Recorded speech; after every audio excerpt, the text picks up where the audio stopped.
So I just want to get you two things into your head. The first idea is why we're talking about digital relative to that event outside. And for me, having been around this morning, the answer is this. Those people out there are innovating. They're discovering stuff that haven't been discovered before. And if you take away one idea today out of your three, the first one I'd like you to take away is this idea. A digital organization is one which is continuously discovering the next thing. Whereas the old world that we've come from was pretty much set in stone. You know, it's been a model that's been around for a good 150 years. We as managers and your managers and the people you learnt from were all just about optimizing an existing model. Incremental improvement. The new world we're walking into isn't about that at all. It's literally about, not just because we don't know what a digital business looks like, we're having to invent it, but the nature of being digital is that we are continuously inventing. That's a different thing. And that's why those people are so important. They're a living example of how you conjure something out of nothing. That's the first point I want to make. Do you know what that is? What are you looking at there? A guess? A hotel. Good point. Another guess? Anybody know? A bit. Yeah. He obviously watches stuff online. That is Airbnb's call center in Portland. Doesn't look like a typical call center, does it? Interesting. Another example of the new. You know, things are changing so fast. And the first thing I really want to get you to get is the speed of change. We're right at the beginning. Imagine us being right at the beginning of the Industrial Revolution, day one. There's a thing called a factory down the road. We're all still in the village. Yeah? That's where we are now relative to digital. So actually, we're going to see a tremendous change going on all the time. There's a picture of how what seems to be quite a young group communicate. But look at how they are changed even within their siblings. Suddenly you've got, if you can't quite see that, the yellow stuff is Snapchat. You know, that weird thing that your kids do when you're not looking. Even within that generation, things have changed automatically. And if you want the summary, it's this. It's a mindset change that's important more than anything else. And I don't know if you think in these terms, but the key to transformation is to get your sequence right. Context is always the thing you do before content. That means most of us have a plan, have a little strategy, muck around with bits. However, the context within which you do it matters more than mucking around with the bits. So most people attempt to become digital using old behavior. Guess what you get more of? The old behavior. What you need to do is change the fundamental mindset you've got and then act in the new to become the new. It doesn't matter where you start. You can start supply chain, call center, wherever you want to start. It doesn't matter at the end of the day. But the mindset change is important. And some of that comes from getting what the new looks like in practical terms. So I'm going to give you a series of ideas here, all to do with what the new looks like. And breaking it down, you can do it a number of ways. The way I break it down is talking about empowerment, which comes from big data and cloud, which comes from social engagement, which comes from the way we use these screens which are all connected together, and the impact that personalization is having on our lives. And if we just go through that very quickly, these are some of the reasons why your business needs to be quite different from the way it is right now. So, for example, if you do B2B selling, it's quite different. It used to be your sales team were the only people that could tell the customer what you were about and the value proposition. That's quite reversed. What that chart says is most people can get 2/3 of the way round the buyer's cycle before they even need to come and talk to you. And by the way, they know how good your product is or is not in real life before they come and talk to you. They know how much you're charging. They know what the competition's about. Now what are you going to do about it? For example, in terms of the impact that the net has had facilitating communication together, that is an example of why Gartner needs to be worried, because it's no longer a magic quadrant delivered by Gartner, it's a crowdsourced magic quadrant. Yes, that's actually in-use examples of people actually using social media monitoring. Interesting. Here's other examples that we've all heard in the headlines. Uber, yes, Airbnb. Simply because in real time we can organize stuff and therefore we can do fundamental things in different ways. And all markets have been changed as a result of that opportunity. In the old world, things had atrophied to the point where only 2 or 3 can take a market on, the leaders of those markets. It's been the same forever and a day. And very few actually make a big mistake and fall off the edge. So there's been a tremendous amount of status quo. In the new world, people can turn up overnight, mainly based on information, and disintermediate a marketplace. Social interaction. It's interesting, how much social actually drives sales behavior. It's driven through word of mouth that is facilitated, again, through our ability to connect with each other. So how much influence does your marketing have relative to actually people's experience of the product? Where are you fishing for credibility and trust? Also, interestingly, by the way, in our whole drive around CRM and personalization, social logins are becoming quite important as a way of understanding who you are online. The other point is anybody that's mucking around with this area knows how terrifying it is to most organizations at the end of the day. Put like this, are you yet ready to put your complaints process online, visible? And if the answer is, God, that sounds an awful idea, well, you need to up your standards now because it's all visible. And social customer service, for those of us that are passionate about customer service, is the best thing that's happened to us because it's causing organizations to up their standards because it's visible.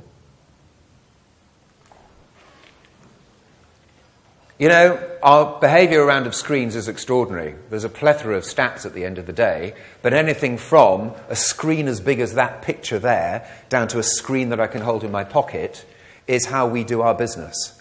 And we swap out according to circumstance, according to our preference. And one of the big problems we've got in terms of customer journeys these days is actually knowing where people are on what device and what situation. It's incredibly complicated to know what's going on. This, by the way, is the latest stats. It's an American study. It's just come out, but it analysed over a very large base actually what apps we really use on our phones and what we're trying to do. So clearly you can see searching, social, playing, using maps for GPS, communicating, visual, Instagram, music. That's actually the pattern of our behaviour for the majority of people at the moment on smartphones. And then we're looking at personalisation.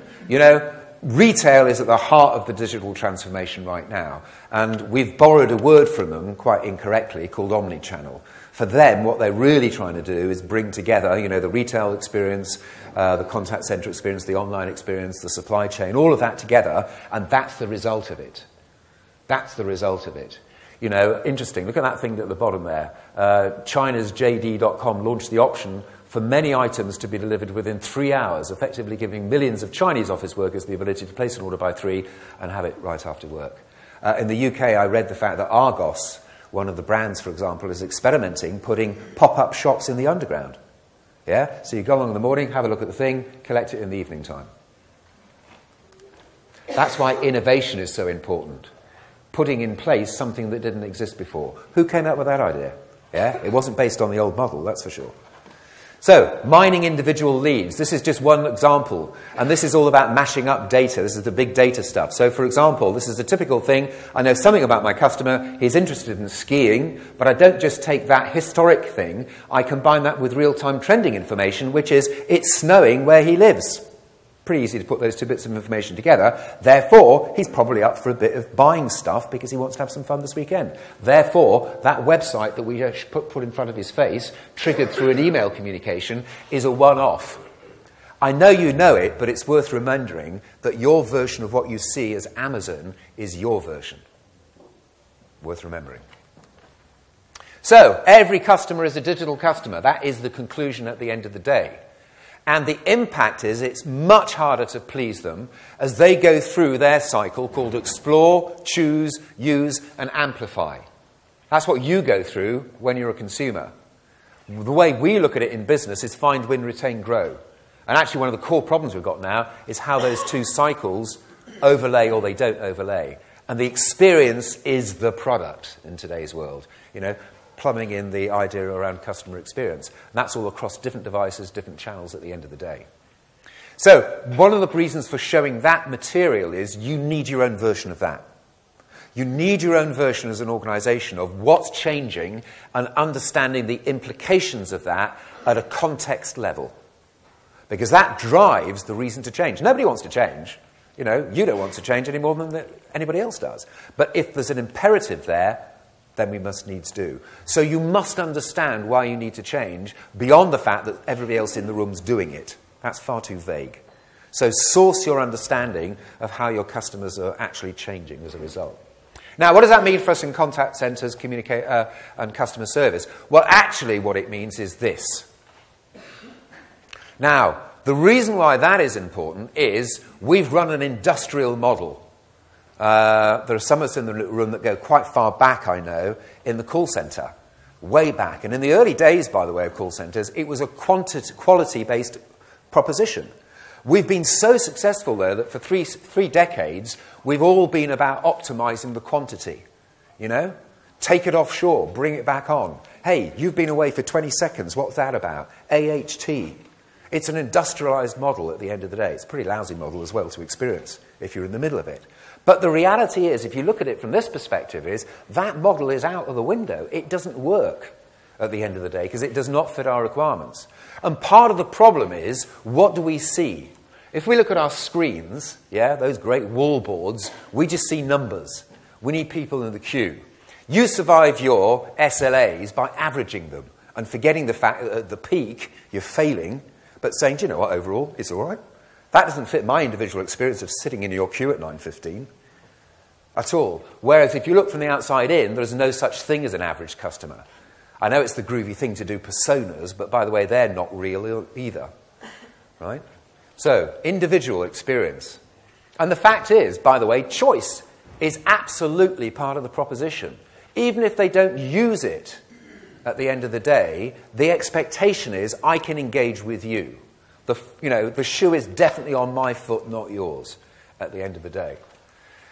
And we need to understand, by the way, how different types of customers choose to involve themselves with us. 60% of that age group agree with the thing you can't read, by the way, so I will read it for you. If I had a customer service question, I would rather use a mobile app or web browser on my smartphone than call a call centre. Who's yet got a mobile customer service strategy up and running? You know, that's the big thing none of us talk about right now. But how many of you use your smartphone to communicate most of the time rather than pick up the landline which IT's delivered you? Yeah? We're not up to speed with that change of behaviour at all. Look at these people. Interesting. We want it on our terms. This is Shoe in the UK. Note the date, by the way. You can't see it there, but it's from middle of 2013, i.e. quite a long way back. And Stuart said what was amazing when we asked customers that they expect to be able to walk around the shopping centre and know real time what stock is in the store. Now, most store managers would like to know that. You know, the old thing about buying shoes is you see somebody toddle away, don't you? You know, disappear behind the door and they come back with a ton of stuff, don't they? And they don't know what's in stock at all. They just grab stuff and try and sell it you. But these people are saying, look, I don't even want to go into the store. I just want to know what's there real time. That's one level of expectation. Another one is this. Actually, I don't want to engage with you because I want to do it 24/7 in my own time, in my own terms. Yeah? So, self-service, trust me, we've been discussing for 3 decades. How much self-service is out there? Not a lot. We don't deliver it. One of the things about self-service, by the way, is most of us fail around the UX part of it. We don't deliver an experience that means I would prefer to do that than hit 0 and sit in a queue. And here's another one. 51% of mobile shoppers prefer to use their mobile device versus speaking to a real human next to them. Wow. Walmart has just ordered 6,000 more robots instead of assistants. It's a funny old world we're going into. Look at this. This is interesting. How mobile impacts the experience. Smartphone uptake is huge. Customers don't particularly differentiate between these different channels because it's on the same device. Therefore, we experience and expect it to be a single channel. That's really tough. Got your head around that yet? So, let's have a look at the third idea, which is what we need versus what we got. You know, there's various different ways to describe what customers expect. This is just one, but I quite like it. It's from Brainfood Consulting. He's good, he thinks about stuff well. And he said, look, there's 6 fundamentals that customers want. Know me, be relevant, Be competent, be trustworthy, be likable, and be available. That's not a bad benchmark to measure yourself against, actually. It's not bad as a start of a 10. And yet, you know, Parature 2014, I can find you any number of these things, and I feel, actually, I've been stuck in Aspic for 30 years, because I can prove you in 1984 there were stats like this, and we're in 2014, there's still the same goddamn stats. Why does nothing change? Why do you keep coming along to conferences hoping to hear something new when you don't deal with it? It's still the same old, same old. It's appalling. It's really dull. And it's all to do with customer effort. Yeah? So, having to contact a company multiple times for the same reason, being passed from agent to agent, impolite customer stuff, that's culture. Being put on hold for a long period of time. They can't answer my question. I mean, have we moved on or not? It's pathetic. So, we're stuck in a time warp. Here's a good example, right? Has my claim been accepted? Anybody that does claims management knows how difficult this stuff is, right? Now, in the old world, what we actually expect people to do is to phone in. Sit in a queue and find out. And the answer is, we don't know yet, mainly. Oh, I'll tell you what, I'll phone you back. How often does that happen?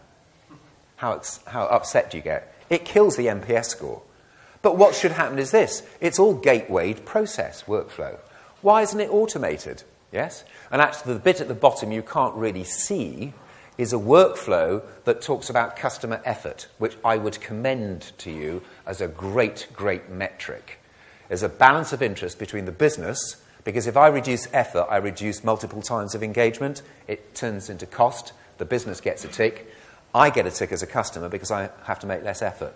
And what I'm talking about at the bottom there is the level of effort between downstream, i.e. the worst situation for me to be in with you is litigation.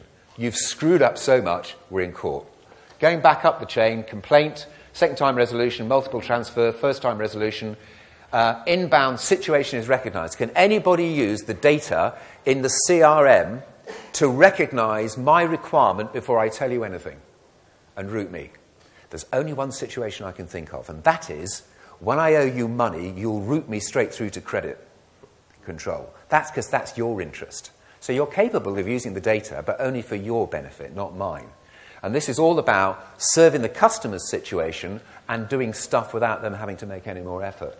You can also anticipate need outbound. Yeah? You do the same old in customer service. Why don't you package that up as an insight, an alert, and proactively communication based on that situation? Yeah, it's easy if you think about it. And then finally, you transform it by getting rid of the reason to communicate. That's the Amazon style of life, eliminate the need to communicate. Anyway, in the middle of that broader discussion is this point of automating and making it easier for me. And this is all to do with, again, our orientation with competing agendas. Efficiency versus effectiveness. Give up being efficient. It's a loser's game. Yeah, don't squeeze the pip anymore. It's been squeezed for 30 years. There's nothing left in the pip, trust me. It doesn't work any longer to be obsessed about that. Much more important to be obsessed about effectiveness from your perspective and also from the perspective of the customer, right? So focus on things like elimination, focus on things like NPS scores, focus on things like customer effort, right? They're much, much, much more important. I'm doing a performance and quality program in the UK right now, and they're experimenting in the systems thinking world where you drop all KPIs.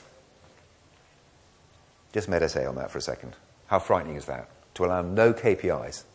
And I tell you what, I've seen that happen 4 times with big brands. The AHT either improves or stays the same if you let the agents deal with it in the way that needs to be dealt with. And they focus upon resolution. You get a better outcome as a result of it. But you need the trust to give up old metrics that harm the experience. Here you go. Look at this.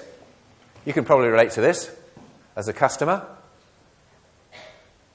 Over a typical journey, it's a complete seesaw experience. Some channels are great, some are rubbish, because it's not joined up. And that's, again, one of the things we've got to do in this digital world, not think of just us in the contact center. That's irrelevant. What we're thinking about is the journey to which we contribute. And has that taken place yet? So I'm going to leave you with some simple ideas around the principles that drive the transformation. The first thing is, don't think about channels. Don't get into this sterile discussion about, oh, do you know what? Chat costs this, voice costs that, social's even more that. It's all artificially made up numbers anyway, just to keep people in finance happy. Yeah? That's not what it's about. What it's about is driving the mix of channels that fit the journey. So first of all, think journeys, not channels. The second thing is, get this, you can't kill them, right? You know, I'm as old as I am, and the only thing I know that's gone off the board is telex. Okay? There's even EDI out there still. In fact, you know, they ain't going to disappear down to just social, just mobile in your lifetime, trust me. Yeah, they multiply, they don't die. And the right channel mix is not what the fella down the road is doing. It's based upon the tasks your customer needs. Yeah? So I'll just give you a simple vignette. If the engagement is emotional, what kind of channel is best? Do you automate fax with them? Hell you do. Yeah? You need real humans in real time. So voice is the best. Problem solving. AI is good, but it ain't that good. If the problem is to identify the problem, again, you need humans at that point. So you understand channel, you understand task, you match them together. That's the right way to design it. And then, finally, and I'll play to Graham's thing that he's interested in here, is digital, if it's about anything, is about joining stuff up. It's about joining channels, it's about joining functions, it's about joining the business together in a way that has not been possible before. And some of the principles of that are to do with you've got to simplify before you can join it up. And that's why cloud is so important, not just for us in customer service, but across the whole business. All right? That's why multiple people, whether they're doing Microsoft, Salesforce, whatever it is, are shoving it upstairs. Because for the very first time, there is a genuine opportunity to put the workflow, the data, and the rest of the piping together, and there's no leakage. This is not the CRM project, you know, the channel project, which we're big enough anyway and we all screwed up on. This is the whole enterprise we're trying to do. And the key first goal is to make sure when you shove the water on, it doesn't leak. So it's much more important to simplify first of all and not go for best of breed, but get it flowing, because the next thing that comes out of that is how do we behave as an organization now it all joins up together. And nobody yet knows the answer to that, but the people out there are the clue because they're experimenting. And so I'll leave you the last thought, by the way, is the competence that you need at the end of the day. Oh, excuse me, here we go. Part of what you need is unified channel management. You need to have that based upon granular, i.e. you get what's going on, customer journeys, and that is informed by cross-functional voice of the customer. If you want your strategy for the next 3 years in customer service, that's not a bad way to put it, by the way.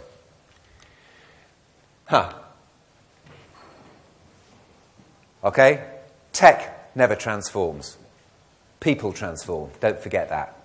Otherwise, you're wasting your investment in the tech at the end of the day. And why cloud is important is it takes the whole trauma of installation off the agenda. Most people, once they've installed tech in call centres, are exhausted emotionally and want to have a holiday, right? And they're just happy to do the same old, same old. If it's up in the cloud, great, it's ready tomorrow. Now, what are we going to do with it? That's where the agenda needs to be positioned.